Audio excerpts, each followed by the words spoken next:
care who likes it or not. As long as we know it's the truth. As long as we know it's the truth. The people scared to deal with this right here. The nature of the European, of the white man. Where do he come from? And how was he created, according to your understanding? Well, well, let's look at the work of Charles Finch, Francis Cress Welsing, Dr. Richard King, Dr. Carol Barnes. But more than that, let's go to biology and let's go to science. And let's look at the human organism. And let's look at the role that the sun plays in the lives of the human organism. And let's look at an organism that is born in a very hot climate by Glosier's law. Glosier's law says for an entity to be able to survive as organic life, it has to be born in a warm and temperate zone. In this warm and temperate zone, the human family born in Kenya, Uganda, and Tanzania is born, it nurtures itself, it educates itself. It begins to eat better. When it eats better, it think better. When it think better, it eat better. But in its reproduction, it reproduces itself in such numbers that now it's too crowded. So the human family starts to move. They move north, they move south, they move northwest, they move over into Eurasia, into Asia. Dr. Cheikh Anta Diop, Civilization or Barbarism, Part 1, talks about the development of the African that moves out of Africa into Europe and then moves into north of the 51st parallel, which literally would cut Ireland in half, it cuts England in half, it goes across Germany, Holland, straight across Asia. When you look at a map, there's a mountain that goes from one side to the other side that is almost like a polar cap that locks anyone in the 51st parallel in. There are 4 ice ages. There's the Gunsize Age, Mindel, Riss, and Worm. We don't worry about the first 3, according to Dr. Diop. We only worry about the last one, because that's when the human family had moved and migrated into this part of the world. Ice Age hit. Temperatures dipped down into 800 degrees below zero, sometimes 400 degrees below zero, and it lasts for generations, for thousands of years. There are generations of Africans that never saw the sun. It was only a mythological figure. It was at its best what it looks like on a cloudy day. This African, being born in this area, goes in the caves and puts on clothes because it's cold, just like we do right now. When it's summertime, in about 3 months, we're going to be out here and we're going to have tank top and shorts and everything else. Right now, we got all this on. The African finds himself in this cold region. It's extremely cold. In your skin, in your epidermis, you have 5 layers. You have what's called the stratum corneum, the stratum luciderm, the stratum granulosum, stratum spinosum, and the stratum basale. In the bottom 2 layers, the basale and the spinosum, you have a biochemical known as 7-dehydrocholesterol.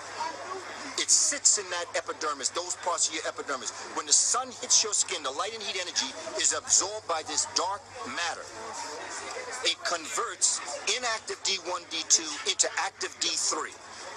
That is what is then shot throughout the entire organic body, and that's what begins to absorb calcium to bring the necessary things into existence for this human body to live. This dark complexion in the warm sunlight is natural suntan lotion. But in the cold, it stops the sunlight from getting in. So this human organism, black of skin, dark brown of skin, begins to depigment itself.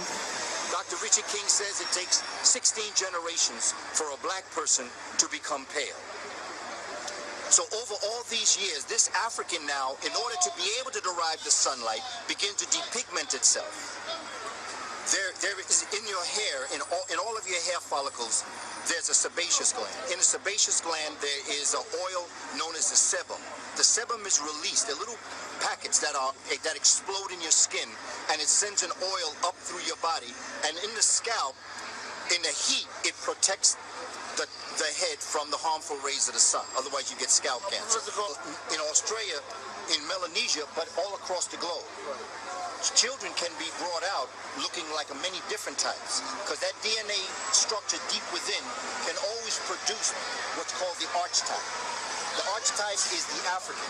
The African produced every form of human being on the planet, but no other form of human being can produce an African. Now, I'm saying, it's a good explanation of what you're talking about. Yeah. See, my thing is to deal with science. Get out of the emotional thing. Science is exact. And it can and you can follow it back into what we actually call, when you're looking at something, you can follow it so that it makes sense. When you get emotional, you begin to bring elements into the discussion that become opinion, and then opinions can be proven wrong. And then normally when an opinion is proven wrong, then someone's going to say everything you say is wrong. But if you stay scientific, if you look at the depigmentation process, and just look at us, the complexion that we are right now is not what we're going to look like in August. And we're going to get dark. No matter how dark you are, you're going to get darker in the presence of the sun. As you begin to go into the colder climate, you're going to lose that suntan. Now imagine this African entity over thousands of years never having warmth of the sunlight. So it's a constant depigmentation process that is going to create what is called in science the Cro-Magnon. But that's not the Eurasian we see today. The Eurasian we see today is after these Eurasians left the northern climate, after the worm glaciation ended and they began to come back across to the southern lands. They came back not only with a depigmented skin, they came back with what's known as a calcified pineal gland. Calcified pineal gland, a healthy pineal gland look like a grape. Yes. A calcified pineal gland look like a raisin. Okay, a raisin is all of the liquids sucked out of the grape. That's why it's called sun-dried. Okay, it came back with a warped mentality. That's like the raisin in the sun. Yeah. And black sun. Yes, and they come back with this concept, right? And so what they do is they forbid themselves to ever mate with the archetype. The first thing all of them should have done was found the biggest, blackest person to mate with in order to return back to the archetype. But what they did is they created xenophobic laws that forbid them. So they only mated with each other. So that the Eurasian we know today is not a mutation. It is a mutation of a mutation. Okay, now let me ask you this. According to Dr. Khalid Abdul Muhammad, may peace be upon him. Blessings on that. Khalid Muhammad teaches that climate does not change the pigmentation of the skin. You see what I'm saying? So what I hear from you is saying that at one time the white man was black. He was an African. Yes. Until he went up into the cold climates and his pigmentation started to change. Yes. So if that's true, yes, then that means the Honorable Elijah Muhammad story is incorrect. Well, I'd rather go back to what science shows. Okay. And I'd like to ask us to observe us when it's cold. Look at our complexion. Mm-hmm. Observe us when it's very warm. Look at the complexion. And if you find that you depigment yourself, it's not about someone's revelation, it's about science. And with due respect to all that have come before us, I'm sure the generations that follow me, like this young brother's generation, they'll get the story better than me. This is a process of becoming. We're all trying to make this happen. Okay. I tell folk, don't believe a word I say. You don't have to, because I'm not trying to convince you. I'm just trying to get you out the box to make you start thinking outside of what this system has forced you to think, because if you live in the box and think in the box, all of your options have to come from your choices in the box. Once you step out the box, your choices, not even the sky is the limit. Because outside the box, you can see things that are not in the box. And I'm saying that, it's not about making you believe me. It's just about giving you information and asking you, if you're interested in it, look at it a little closer. Give you that spark. Check it out. Yeah. Now, see, I got to bring the questions to you. Like I got you. Now, check this out. If the white man at one time was African, yes, do you see him as our brother? Is he African today? Yes, he is. Well, but he's beyond it. Yes. He's beyond our African. There's only one race on the planet. That's the black race. The human race. The human race. And because of biological climatology, this race was born in a warm, temperate climate. If geographically speaking, the warmest part of the planet had been China, black folk would be from China. Geographically speaking, we are children of the sun. It makes no difference where you are geographically.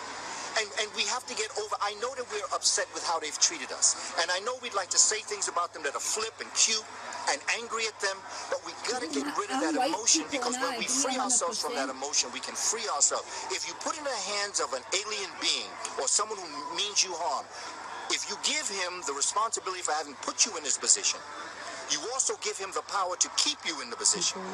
Once you assume responsibility for where you are. See, because my thing is, it's not even about who put me. I know who put me here. I know who put me here. I understand who put me here. So my discussion isn't constantly blaming. Look, man, someone throw you in the pit. You can spend the rest of your life arguing about who threw you in the pit, but you're still in the pit, man. Get the hell up out the pit. But here's the thing, brother, Professor. How can we say we can move on, and I know you ain't say move on, when he's still doing it right now?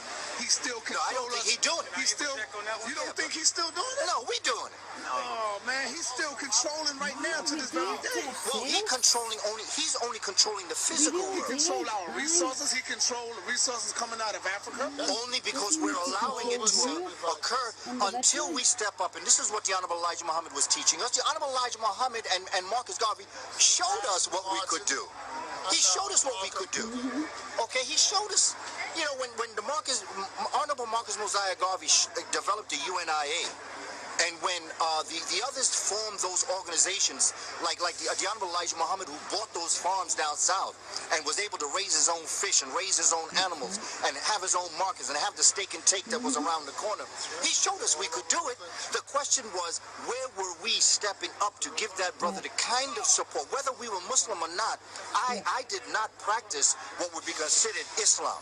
But I certainly had a great respect and love for Noble Drew Ali and for the Honorable Elijah Muhammad and for Malcolm X. I didn't necessarily, you know, I was born Christian, but I have the utmost respect for what Martin Luther King did and all the other folk. I don't get into folks' religion because I believe that it's the content of your character that we're going to have to start to judge. And with this, you know, with this Eurasian person, we have to get over it. Because for as long as we stay in it, as long as we're focused on what he or she is doing to us, we will never be able to do what we should do for ourselves. So by checking the DNA of people living today,